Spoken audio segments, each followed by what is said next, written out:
Simon आयोग British सरकार ने नवंबर 1927 में यानी कि निर्धारित समय से 2 साल पहले जो 1929 में आना था, नए संविधान में भारत की स्थिति का पता लगाने के लिए सर जॉन साइमन के नेतृत्व में 7 सदस्यीय संवैधानिक वैधानिक आयोग के गठन की घोषणा की। आयोग के सभी सदस्य ब्रिटिश थे, इसलिए सभी दलों ने इसका बहिष्कार किया। आयोग ने 1930 में अपनी रिपोर्ट पेश की तथा द्वैध शासन प्रणाली, राज्यों में सरकारों का विस्तार, ब्रिटिश भारत के संघ की स्थापना एवं सांप्रदायिक निर्वाचन व्यवस्था को जारी रखने आदि की सिफारिशें की।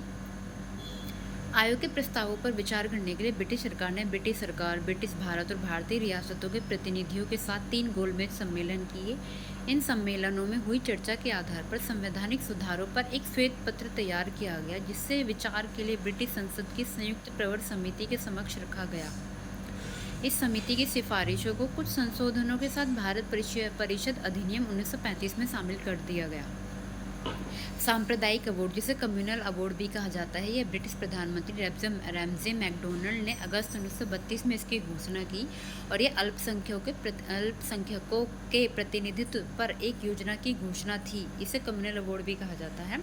इस अवार्ड ने न सिर्फ मुस्लिमों, सिखों, ईसाई, यूरोपियन, आंग्ल भारतीयों बल्कि दलितों के लिए भी अलग निर्वाचन व्यवस्था का विस्तार कर दिया। दलितों के लिए अलग निर्वाचन व्यवस्था से गांधी बहुत व्यथित हुए और उन्होंने इसमें संशोधन के लिए पूना की येरवदा जेल में अनशन प्रारंभ कर दिया। अंततः कांग्रेस नेताओं और दलित नेताओं के बीच एक समझौता हुआ, जिसे पूना समझौता के नाम से जाना गया। इसमें संयुक्त हिंदू निर्वाचन व्यवस्था को बनाए रखा गया और दलितों के लिए स्थान भी आरक्षित कर दिए गए। अब आता है भारत शासन अधिनियम 1935, जिसमें कि भारतीय संविधान की बहुत सारी विचारधाराएं, बहुत सारे आर्टिकल्स वगैरह सब भारत शासन अधिनियम 1935 से ही लिए गए हैं। यह अधिनियम भारत में पूर्ण उत्तरदायी सरकार के गठन में एक मील का पत्थर साबित हुआ। ये एक बहुत लंबा दस्तावेज था, जिसमें 321 धाराएं थी और 10 अनुसूचियाँ थीं। इस अधिनियम की क्या क्या विशेषताएं थी? इसने अखिल भारतीय संघ की स्थापना की, जिसमें राज्यों और रियासतों को इकाई की तरह माना गया, और अधिनियम ने केंद्र और इकाइयों की भी 3 सूचियों का बंटवारा कर दिया, जिसमें संघीय सूची, राज्य सूची और समवर्ती सूची। अवशिष्ट शक्तियां वायसराय को दे दी गई। हालांकि यह संघीय व्यवस्था कभी अस्तित्व में नहीं आई, क्योंकि देशी रियासतों ने इसमें शामिल होने से साफ इनकार कर दिया। इसने प्रांतों में द्वैध शासन व्यवस्था समाप्त कर दी और प्रांतीय स्वायत्तता का शुभारंभ किया। राज्य को अपने दायरे में रहकर स्वायत्त तरीके से 3 अलग क्षेत्रों में शासन का अधिकार दे दिया गया। इसके अतिरिक्त अधिनियम ने राज्यों में उत्तरदायी सरकार की स्थापना की, यानी गवर्नर को राज्य विधान परिषदों के लिए उत्तरदायी मंत्रियों की सलाह पर काम करना था। यह व्यवस्था 1937 में शुरू की गई और 1939 में से समाप्त कर दिया। यह ऐसे है जैसे आज के गवर्नर की स्थिति है।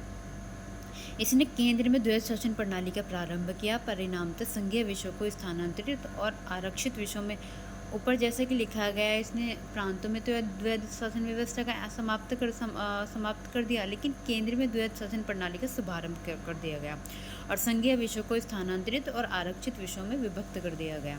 हालांकि ये प्रावधान कभी लागू नहीं हो सका। इसने 11 राज्यों में से 6 राज्यों में द्विसदनीय व्यवस्था स्टार्ट की, और जिन 6 राज्यों के नाम है वो है बंगाल, बम्बई, मद्रास, बिहार, संयुक्त प्रांत और आसाम में द्विसदनीय विधान परिषद और विधानसभा बन गई। हालांकि इन पर कई प्रकार के प्रतिबंध थे। इसने दलित जातियों, महिलाओं और मजदूर वर्ग के लिए अलग से निर्वाचन की व्यवस्था कर सांप्रदायिक प्रतिनिधित्व का व्यवस्था का विस्तार किया। इस शासन अधिनियम ने दलित जातियों के लिए, महिलाओं के लिए और मजदूर वर्ग के लिए अलग से निर्वाचन की व्यवस्था की। इसने भारत शासन अधिनियम 1858 के द्वारा स्थापित भारत परिषद को समाप्त कर दिया। इसने भारत शासन अधिनियम 1858 के द्वारा स्थापित भारत परिषद को समाप्त कर दिया गया और इंग्लैंड में भारत सचिव को सलाहकारों की टीम मिल गई। इसने मताधिकार का विस्तार किया। लगभग 10% जनसंख्या को मत का अधिकार मिल गया, जो कि पहले नहीं था। इसके अंतर्गत देश की मुद्रा और साख पर नियंत्रण के लिए भारतीय रिजर्व बैंक की स्थापना की गई। इसने न केवल संघीय लोक सेवा आयोग की स्थापना की, बल्कि प्रांतीय सेवा आयोग और 2 या 2 से अधिक राज्यों के लिए संयुक्त सेवा आयोग की स्थापना भी की। इसके तहत 1937 में संघीय न्यायालय की स्थापना हुई। भारतीय स्वतंत्रता अधिनियम 1947। 20 फरवरी 1947 को ब्रिटिश प्रधानमंत्री क्लीमेंट एटली ने घोषणा की कि 30 जून 1947 को भारत में ब्रिटिश शासन समाप्त हो जाएगा, जिसके बाद उत्तरदायित्व भारतीय हाथों में सौंप दिया जाएगा। इस घोषणा पर मुस्लिम लीग ने आंदोलन किया और भारत के विभाजन की बात कही। 3 जून 1947 को ब्रिटिश सरकार ने फिर स्पष्ट किया कि 1940 में गठित संविधान सभा के द्वारा बनाया गया संविधान उन क्षेत्रों में लागू नहीं होगा जो इसे स्वीकार नहीं करेंगे।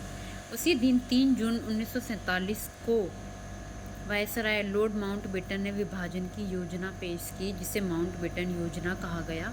इस योजना को कांग्रेस और मुस्लिम लीग ने स्वीकार कर लिया, जो कि वो पहले ही डिमांड कर रही थी कि भारत का विभाजन किया जाए और पाकिस्तान